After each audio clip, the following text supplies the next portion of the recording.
Red alert on the Atlantic. Carrier Strike Group 8, a heavily armed naval formation headed by an aircraft carrier, is out on the Atlantic to rehearse a real-case scenario. The purpose of the 4-week maneuver is to practice the tactical interplay between the warships prior to engaging in combat. 3 nations are involved. Any mission, anytime, anywhere, we're ready to go.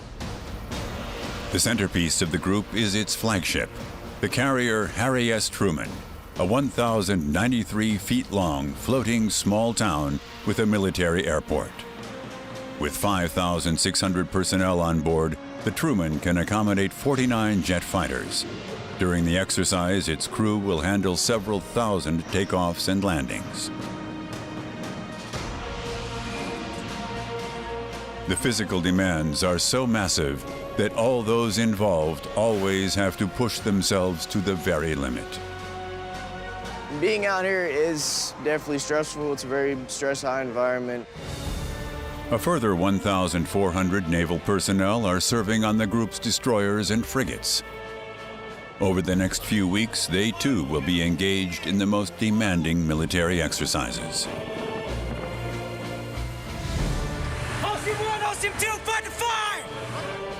Fire on board has to be combated swiftly and effectively. Medical teams have to ensure that those with injuries or burns receive prompt attention. Man overboard! Man overboard! And anyone going overboard into the cold waters of the Atlantic has to be rescued with all haste. Far away from the mainland, the warships will fire thousands of rounds of ammunition and launch dozens of rockets.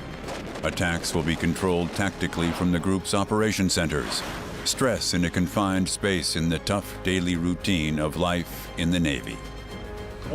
Warn unidentified approaching aircraft in order to indicate our capacity for action and that of the force. Commander, over and out. To defend peace on the world's oceans, that is the reason why 7,000 sailors, soldiers, and pilots are prepared to endure 4 weeks of torture on the high seas. 4 weeks that will see them grow together to form a powerful carrier group.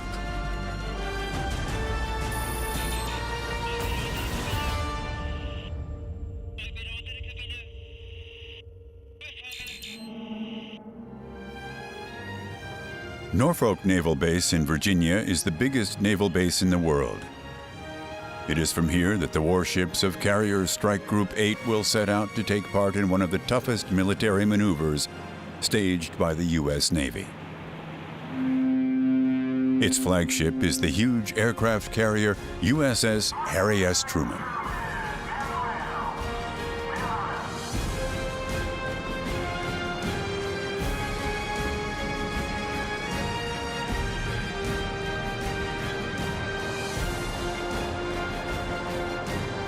Special tugs are needed to maneuver the 95,000-ton Colossus through the port area. The carrier will then head straight into its area of operation, the Atlantic. The crews of 5 other warships and a hunter submarine have also said goodbye to their families.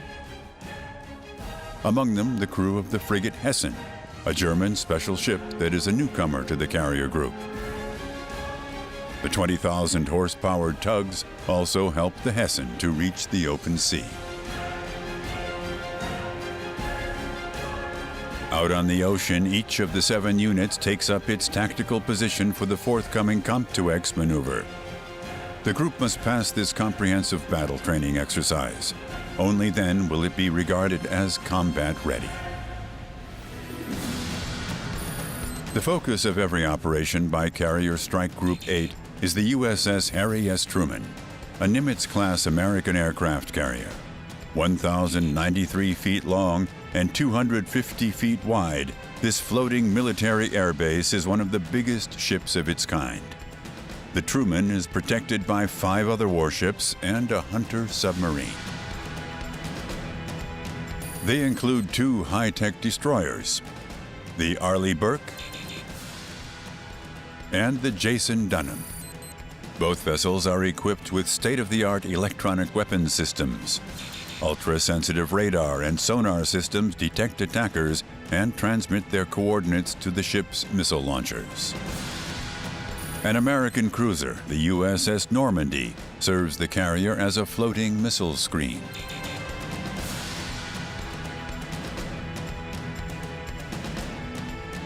The eyes and ears of the strike group is a German naval vessel, the Hessen. Its special field is aerial reconnaissance. The smallest ship in the group is the Roald Amundsen, a frigate belonging to the Royal Norwegian Navy. Together with a Los Angeles-class hunter submarine, it circles the entire group like a guard dog in order to repulse attackers from all sides. Supreme Commander of Carrier Strike Group 8 is Admiral Eugene Black. He controls and monitors every operation by the group. The Admiral is ever mindful of the task of his Carrier Strike Group. 98% of the commerce that flows across the globe flows at sea. And strike groups and the ships that make them up and the aircraft guarantee that free flow. It's the start of a new shift on the deck of the Harry S. Truman. Today, the crew will be taking part in a complex air defense exercise. All 49 combat jets will soon be taking off in quick succession. But first, the crew have to check every millimeter of the flight deck. Any piece of metal, no matter how small, could become a serious threat to the jets on takeoff. The flight deck has a special surface comprised of a mixture of rubber and scouring powder. This makes it extremely durable and ensures that despite the moist sea air, it is especially skid-proof. With the runway only 820 feet long, this is hugely important when the fighters take off and land. The Foreign Objects Debris Walk, FOD for short, is a mandatory part of the morning program. Despite the tremendous care taken in working on deck, when the crew comb the 194,000 square foot runway, time and again they find dozens of small parts. Once the deck has been given the all-clear for flight operations, the pilots head for the runway. Those allowed to take off here are among the elite of the U.S. Air Force. After being put through special Top Gun training, the pilots have passed the Naval Flight School's toughest test, an accolade which, amongst other things, brings with it permission to take off and land on aircraft carriers.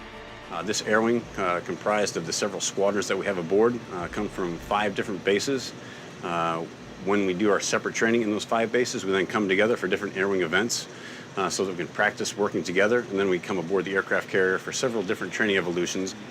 1,800 people in the air wing, then when integrated with 3,200 people in the aircraft carrier, build quite a team of 5,000 people ready to go forth and do good work.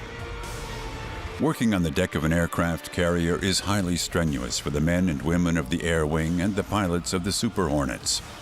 A shift lasts 12 hours, sometimes even longer. Besides the physical exertions, the team have to cope with extreme noise, high temperatures, exhaust fumes, and fine dust. Despite this pressure, it must be perfectly clear what each person is responsible for. This is regulated by a special clothing scheme. Shirts of different colors identify the various teams and their jobs. Brown is the color worn by the plane captains. They are the aircraft technicians. Each jet bears the name of its technician. An unwritten law says that the Super Hornet is the plane captain's baby. The pilot of the F-18 merely borrows it from him.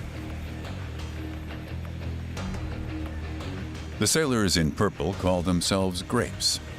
They refuel the jets and manage the 12,000 tons of special fuel on board the Truman. JP5 kerosene is a safety fuel with a particularly high flash point. Nevertheless, refueling the aircraft is a highly dangerous operation. Consequently, every valve on the tank hoses and the complex pump structure is monitored closely from the control center.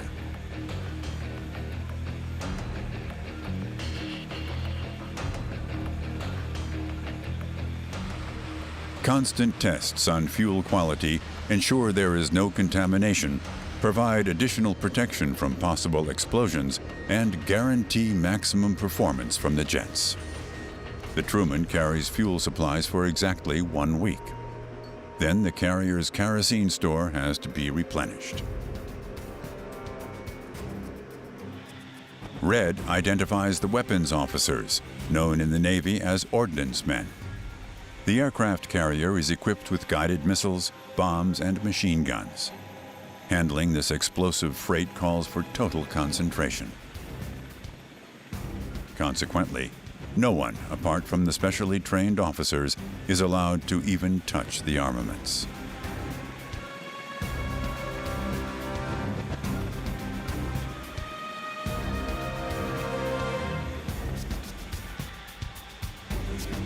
Shortly before takeoff, the ordnance men fit the Super Hornets with bombs. The jets are the carrier's main weapon.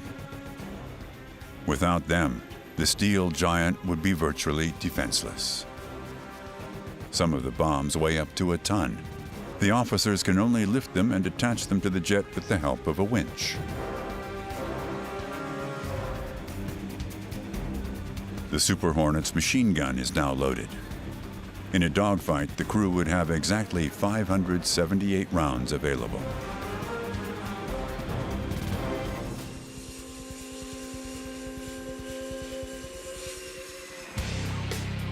The jets are now combat ready. Time for the yellow shirts to go into action. They regulate the traffic on deck. With tow bar tractors, they pull the 15-ton fighter aircraft out of their parking spaces. Using hand signals, they then guide the pilots to their various takeoff positions.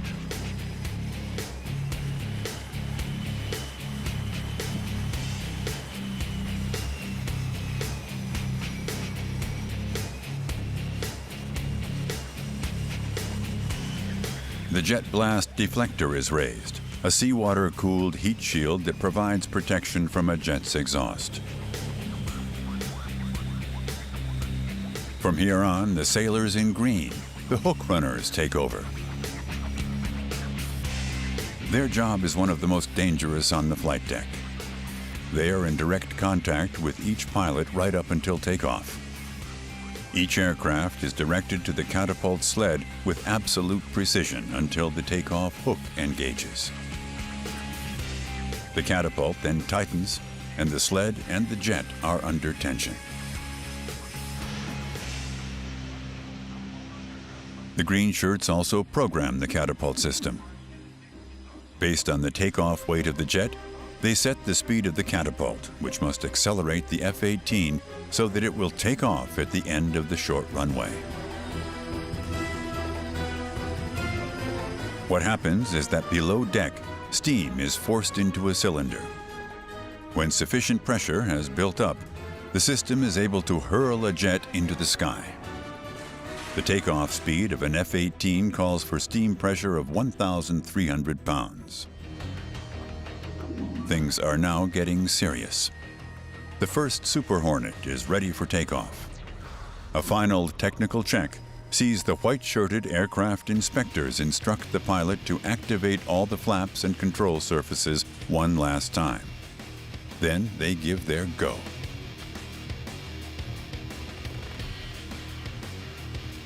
The rest of the crew also give the thumbs up, and 2 seconds later, the first jet is airborne. The huge acceleration exerts a force of 3 Gs on the pilot, 3 times more than with top acceleration in a Formula One racing car. After 660 feet, the pilot has reached the takeoff speed of 155 miles per hour. The jet blast deflector is then immediately lowered to clear the way for the next F-18. The catapult sled moves back to its starting position. In all, there are 4 jet catapults on the deck of the Truman. Before each takeoff, the catapult crew checks to make sure they're free of dirt. Then the sign is given that the catapult system has been correctly set, and the green shirts direct the pilot to the catapult sled.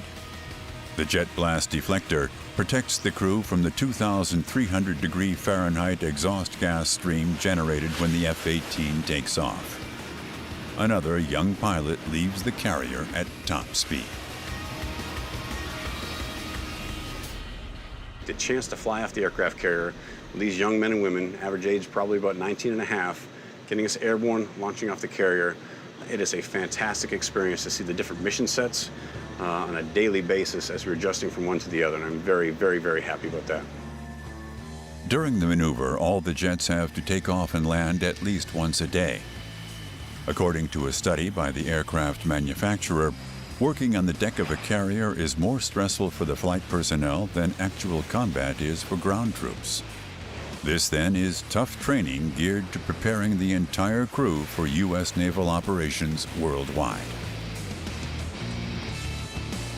One particular challenge for the catapult crew is launching E-2D Hawkeye reconnaissance aircraft.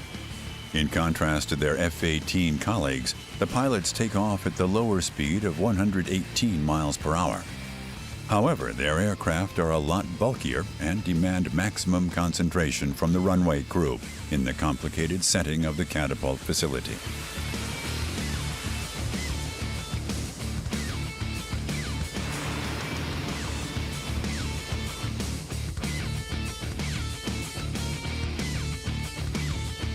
But the well-coordinated teams on the deck of the Truman also master this challenge.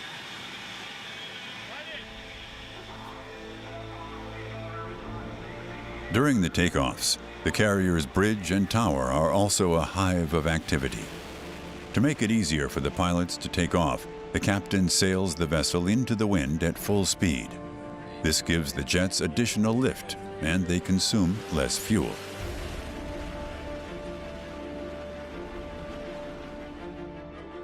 Known as a Ouija board, this is an air traffic control system that has been used on aircraft carriers since the Second World War. True to scale, it shows the 194,000 square foot flight deck of the Truman along with all the fighter aircraft. The flight crew are thus able to portray all the jet's movements on deck at all times. The board purposely has an analogical structure so that air traffic can be maintained even in the case of power failure.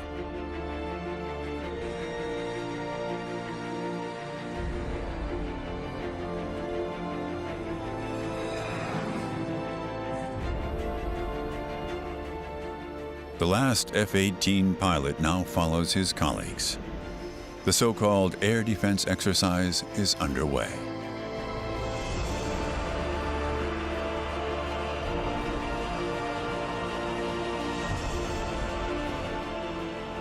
And for a short while, the deck crews on the Truman can take a breather.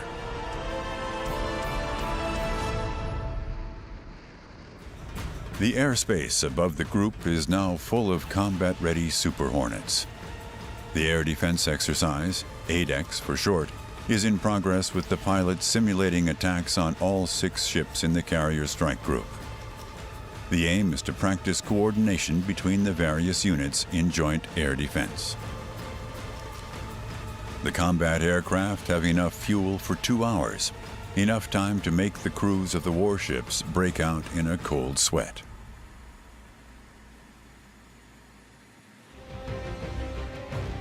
In order not to present an easy target, the floating war machines spread out, leaving their formation around the Truman at full speed.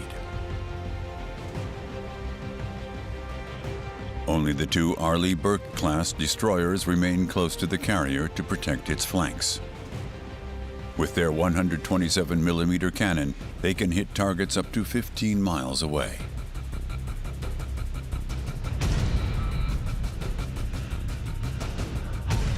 The USS Normandy provides protection from aerial attack. Its special area is missile defense. The vessel takes up position well away from the rest of the group.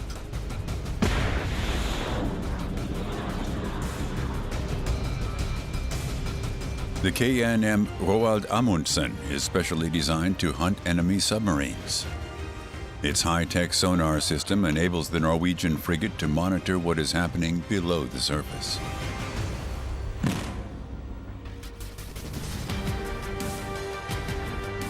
The most important warship in the air defense exercise is the German frigate Hessen. With its sensitive reconnaissance technology, it is the eyes and ears of the naval group. The Operations Center receives all the information on the ADEX maneuver. For the reconnaissance specialists on the high-tech vessel, the air defense exercise is the most important military maneuver in the entire COMPTUEX, a training program involving a total of some 200 naval combat maneuvers. In order to be allowed to participate in real combat operations, the sailors must complete today's exercise successfully. The Normandy bearing in 240 in 16 miles. Harry S. Truman goes on 015 at 1340 with 10. During the ADEX maneuver, the huge rotating radar on the stern of the frigate is the most important instrument for detecting an enemy.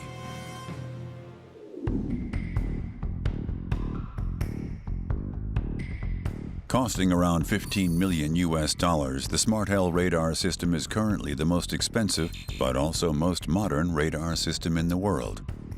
It spans a hemispherical dome over the group with a radius of 250 miles. In addition to marine targets and jamming transmitters, the Smart Hell can detect, determine, and pursue up to 1,000 aerial targets simultaneously. No sooner has the maneuver begun than the radar picks up echo signals from fighter bombers, the Super Hornets from the Truman, which are supposed to simulate the enemy. The Smart Hell system immediately passes on the data to the operations center on board the Hessen. The jets are under the command of the fighter control officers on board the German frigate. These Air Force officers assume the tactical coordination for up to 10 Super Hornets, guide them as close as possible to the enemy, and give the order to open fire. We take control over these aircraft via radio and are authorized to issue orders and send them to a CAP, Combat Air Patrol Station. That is a predefined point where they fulfill their mission and from which they can then be used for further tasks. In the operations center, the radar and sonar data from the entire strike group are collated. The officers obtain a comprehensive picture of the situation on and below the surface. The display gives the group an immediate overview of danger situations at all times.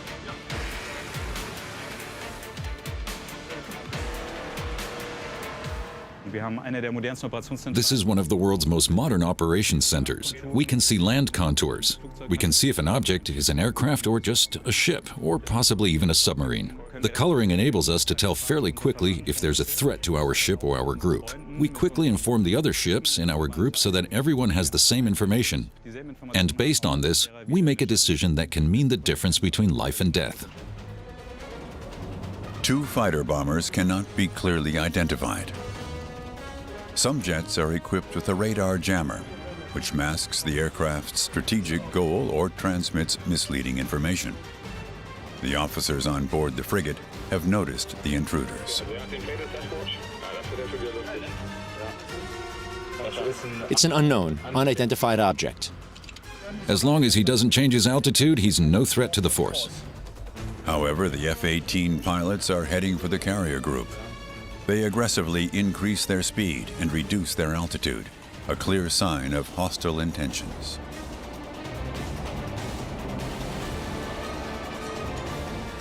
Warning, reading on both contacts in the north. Frigate Captain Pfennig now has to take a decision. The crew have warned the aircraft 3 times not to come any closer, but they're still approaching. Will issue final warning to dingbat, strength through 6,000 feet in overflight. No response, Herr Kapitän. The aim of this exercise is to identify enemy aircraft in good time and warn them not to come any closer to the group. Then, if necessary, combat them. Despite a final warning, the pilots are staying on course. The Hessen is preparing for an attack. The German Navy frigate has a highly sophisticated multifunction radar system. The Active Phased Array Radar, APAR for short, is located in the ship's diamond-shaped tower. This fire control radar system tracks enemy targets via a focused beam of incessant radio waves. Once it has detected them, the radar can track several hundred aircraft and missiles simultaneously from a distance of 100 miles. The missiles guided by the radar systems can even hit jets traveling at supersonic speeds. In a real-life situation, Frigate Captain Pfennig would now give the order to combat the enemy jet. The radar data are transmitted to the Arleigh Burke destroyers and the guided missile destroyer USS Normandy. They are combat ready in seconds, and their defensive missiles can track and destroy attackers via the APAR's guide beam.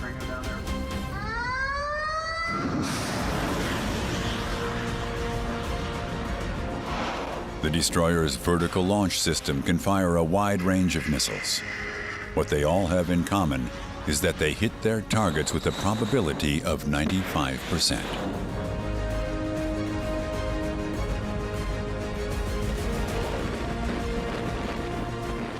The situation is getting too hot for the attacking aircraft. They pull off. The training exercises in the Atlantic are most realistic. One major element is the communication between the members of the group, who represent 3 countries. 1 AW, 2 ASUF, 3 ASW, Commander. It's about warning unidentified approaching aircraft in order to indicate as quickly as possible our capacity for action and that of the force. Commander, over and out. In combat situations, misunderstandings can prove fatal. So on the air defense exercise, the units rehearse every detail. The procedures and rules have to be learned precisely to rule out any communication errors.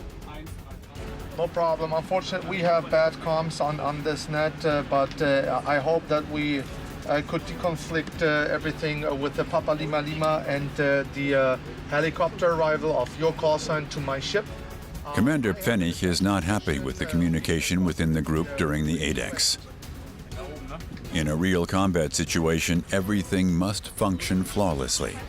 So he wants the exercise repeated, and that means a night shift for the entire Carrier Strike Group 8. In the meantime, it is pitch black on the flight deck of the Harry S. Truman. Takeoffs and landings are a huge challenge for the deck crews and the F-18 flying aces even in daylight.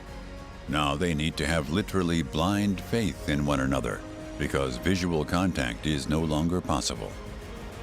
In the dark, it is hard for the pilots to tell whether someone is wearing a yellow shirt or a green one. So the various teams on deck now use signal lamps. They shine in different colors and guide the pilots to the runway. Then the first F-18 takes off into the night sky.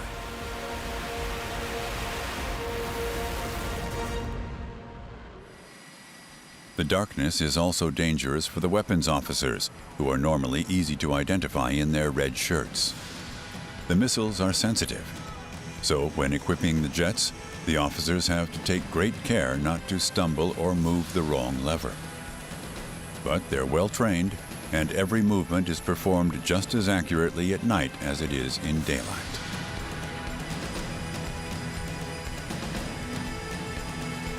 The last Super Hornet is ready to repeat the ADEX maneuver and takes off into the night sky. Once airborne, the pilots navigate according to their onboard instruments and the instructions from the Truman's tower.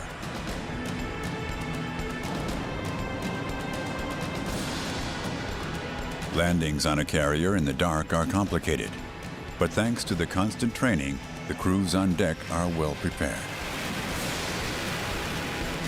Extremely robust steel cables are tensioned right across the flight deck to snag the Super Hornets and bring them to a halt from full speed. Catching a cable with the aircraft's tailhook at night is an almost acrobatic feat. When the last Super Hornet has reached the safety of its floating military airfield, the lights on the Truman's flight deck are extinguished. But the day's work is by no means over. For safety reasons, most of the $70 million combat aircraft spend the night in the carrier's hangar. 3 giant elevators on the right-hand side of the steel giant and one on the left transport the 34-ton jets 33 feet below deck. Covering an area of 3,880 square feet, each of the deck edge elevators, as they're known, is roughly the size of a basketball court.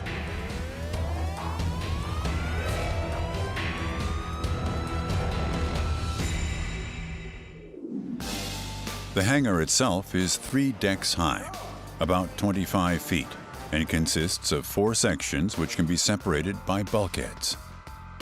On an area of 73,200 square feet, there's room here for 36 aircraft. Because of the cleverly devised shift system for the 5,600 men and women on board the Truman, there's always life on the ocean giant.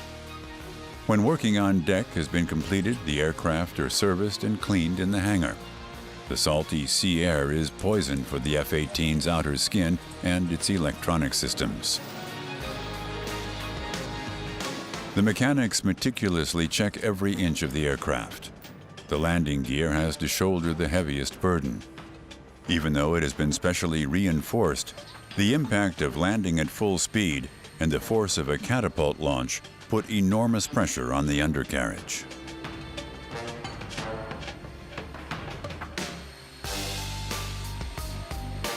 Night after night, the crew in the carrier's hangar ensure the entire air wing remains ready for operation.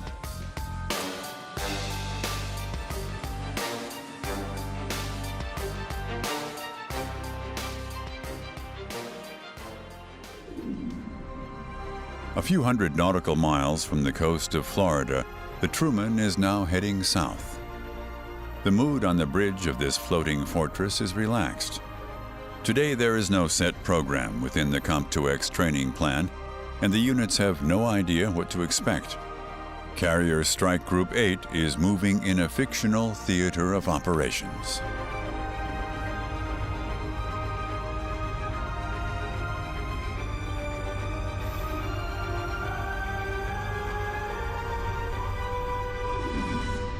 A foil has been placed over the actual sea chart, which projects a virtual war zone onto the ocean. In this case, the maneuver map resembles the Middle East. The 7 units are now heading for a 100-mile-long channel. The combat group still has no idea what awaits it. This artificial waterway is intended to represent the border between 2 continents. The channel is extremely narrow, so the warships in the carrier group have to abandon their strategic formation and negotiate the narrow passage one behind the other, a maximum distance of 1,100 yards apart. That small gap is dangerous, but the strike group has to sail so closely together in order to reach the open sea again as fast as possible. But at a full speed of 25 knots, the risk of a collision is always imminent.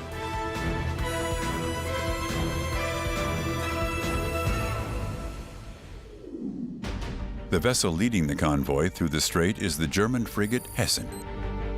With its high-tech radar, the Hessen is the carrier group's reconnaissance ace and will be the first vessel to detect any attackers. Sailing close behind is the USS Normandy. Its role is to protect the aircraft carrier, which is next in the convoy, from missile attacks. Behind the Truman and securing the convoy's rear are the KNM Roald Amundsen and the 2 Arleigh Burke destroyers. At the head of the convoy, the Hessen is sailing at full speed. So far, everything is peaceful around the group. Commander Pfennig is leading the units safely through the narrow strait. What is the speed of the carrier? 10. Carrier sailing at speed of 10 knots. New course 230. Perfect. But if the carrier's only doing 10 knots, we have to make sure we're not going too fast. Passing through a strait is highly dangerous for the group. The narrow navigation channel makes it an easy target. The frigate's commander is suspicious. On the port side, hostile contact has been made. 3 speedboats are approaching the group. They aim to force their way in between the ships. There they'll be safe from attack, because the risk of one member of the group hitting another with its missiles would be too great.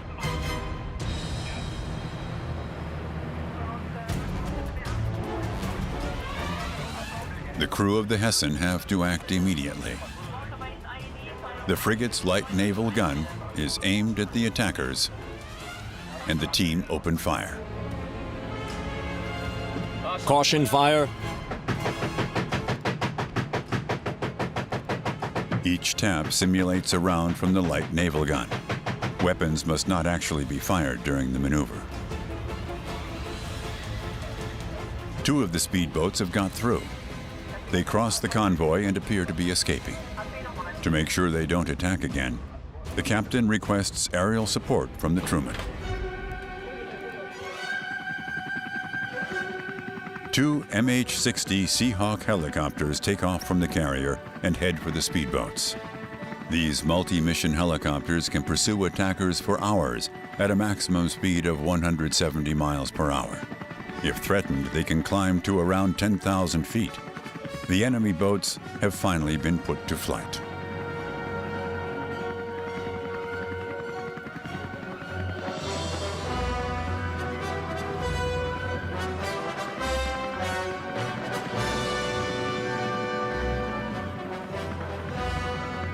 Since the helicopters are now at an acceptable distance from the carrier group, the pilots practice firing their Browning M2 machine guns.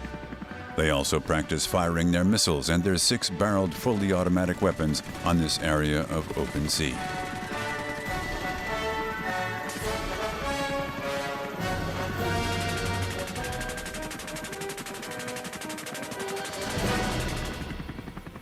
On the fictional sea chart, the end of the strait is in view. The strike group wants to leave the danger zone as fast as possible and return to the open sea. The Hessen sets the speed, and the other members of the strike group follow her. As soon as they have left the virtual channel, all the units in the group return to their tactical positions around the carrier. The Hessen now heads for the Truman's flank.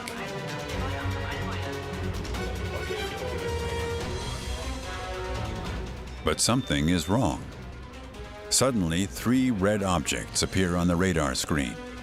Strike Group Command has loaded a new, and this time digital, maneuver scenario onto the frigate's computer. The 3 enemy warships exist only on the screen. Nevertheless, they must be combated. The ship has a positive position we want to take from it. We'll reduce speed. That will make the warship an overtaker, and it will have to take evasive action. It's the only chance we have of forcing our way between the warship and the carrier.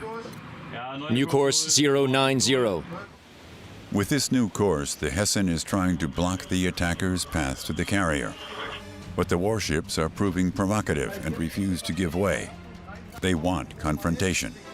A conflict is inevitable.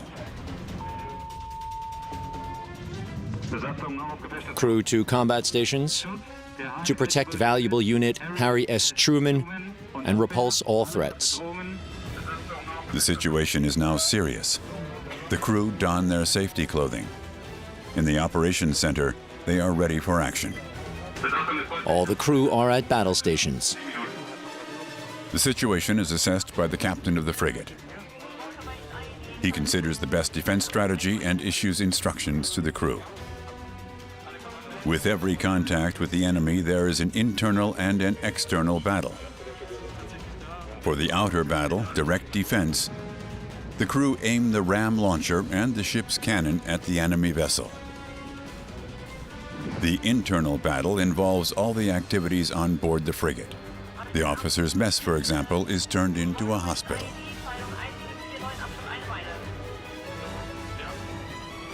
The enemy ships immediately open fire on the frigate.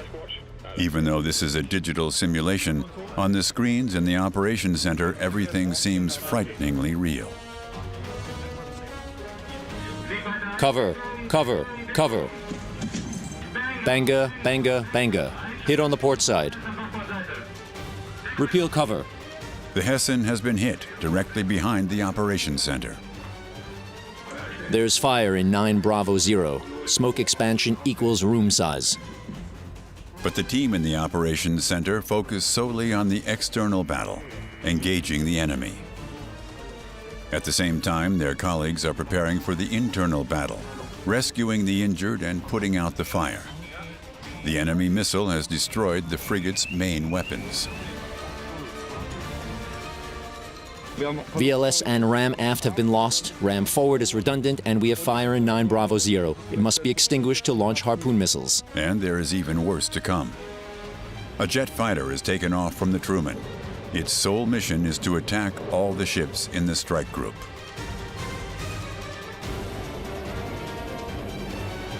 On board the Hessen, the next alert level has been declared. The officers have spotted the jet on the screen.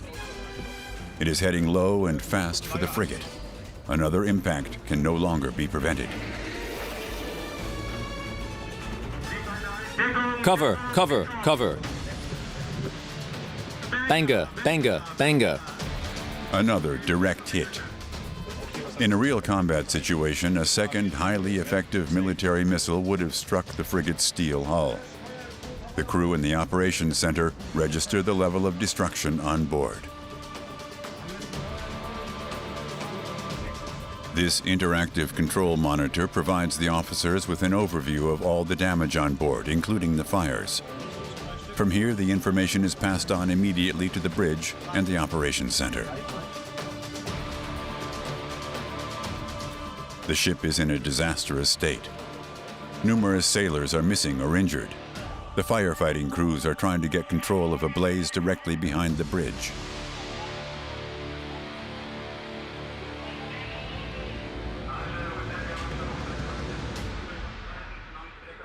Fire is the greatest threat to a warship.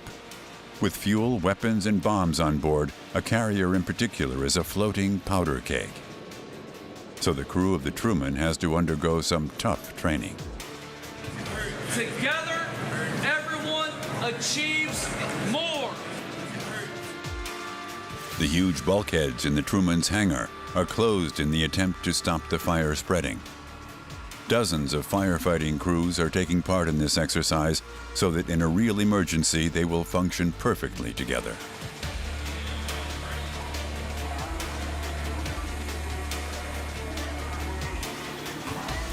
The firefighting gear is as heavy as lead. To make sure it fits correctly, it has to be put on with help, even in the most extreme situations.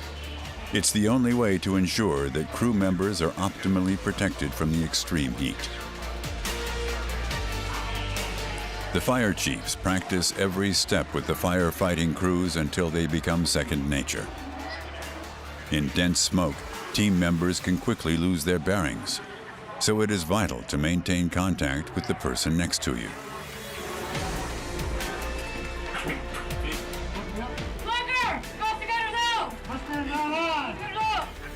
The hatches and gangways on the Truman are extremely narrow. This makes the design of the huge carrier particularly stable. But it presents an enormous challenge to the firefighters with their bulky equipment. Opening doors is particularly dangerous because of the threat of flashover, an explosion of flammable gases which sends a gigantic jet of flame shooting out of the room.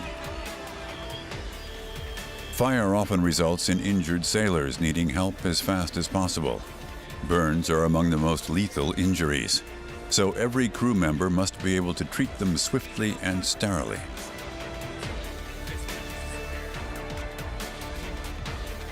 Fighting fires and rescuing injured sailors is one of the most important skills the crew trains in order to guarantee the survival of the 5,600 men and women on the Harry S. Truman in a conflict situation. The German frigate Hessen has taken 2 big hits. Weapon systems have been disabled and the whole ship is on fire.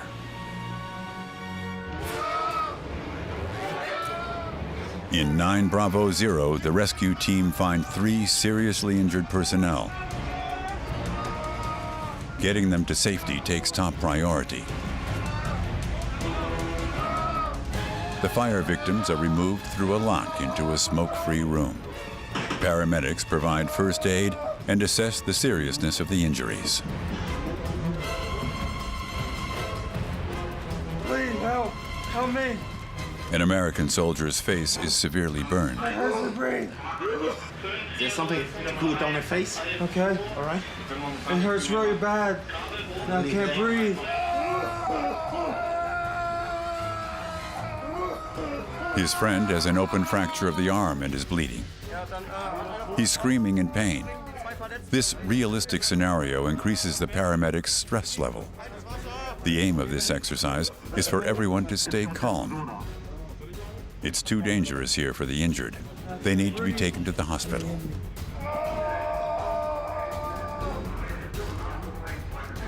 Carrying a wounded person through the narrow gangways is a feat of strength by the two men.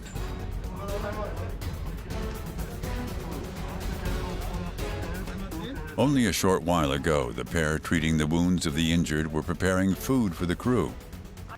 They're the frigate's cooks. Now they're lifesavers. They will stabilize the injured until the ship's doctor gets to the hospital.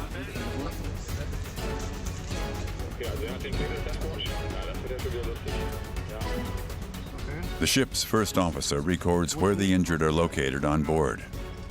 His information on the internal combat situation is passed on to the control room and the operations center. Officers there can then see all the emergency situations and allocate rescue teams in an optimum way. All 3 injured personnel in the OHBR have been rescued. There is no need to fly out the worst case, the man with the lower arm fracture.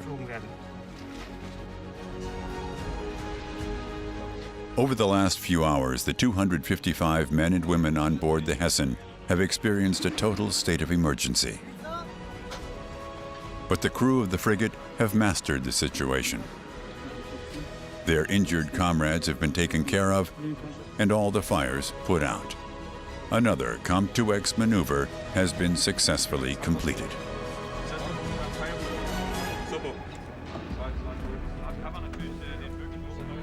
Commander Pfennig leaves the operations center. A Seahawk helicopter is about to land on the Hessen. On board is Strike Group Supreme Commander Admiral Eugene Black. He wants to get a first-hand view of the situation. He also wants to discuss a joint strategy for the COMP-2X program for the next few days with the captain of the frigate. In the control room, the two men analyze the effects of the internal battle during the maneuver. In actual combat, the group leader must be able to rely totally on the units in his carrier strike force. I was so impressed. The sailors are motivated, they're well equipped, they're well trained, they're ready to do any mission, from fighting the ship in terms of defending it or defending other, for example, this aircraft carrier, to if they take battle damage, they're ready to stop the flooding and put out the fire. It was an impressive showing of a very capable ship, and I feel lucky that I got to go. So it's not as if we're certifying Hessen to be ready or not ready. We know she's ready. We're just working her into the team. Admiral Black is satisfied. The German frigate Hessen, a newcomer to the strike group, has passed the maneuver test. The German Navy's special ship is now an integral member of Carrier Strike Group 8, the force centered on the aircraft carrier USS Harry S. Truman. The units in the Naval Strike Force face another 3 weeks in the Atlantic. In particular, supplying the ships and the 7,000 sailors at sea will pose an enormous challenge. Tons of food, munitions, and fuel will have to be taken from deck to deck with the ship traveling at full speed. Supplying this floating small town in the middle of the ocean and preparing it for its forthcoming operations will be a further COMP-2X test Carrier Strike Group 8 will have to pass. Only then will it be allowed to go into operation to safeguard peace on the world's oceans.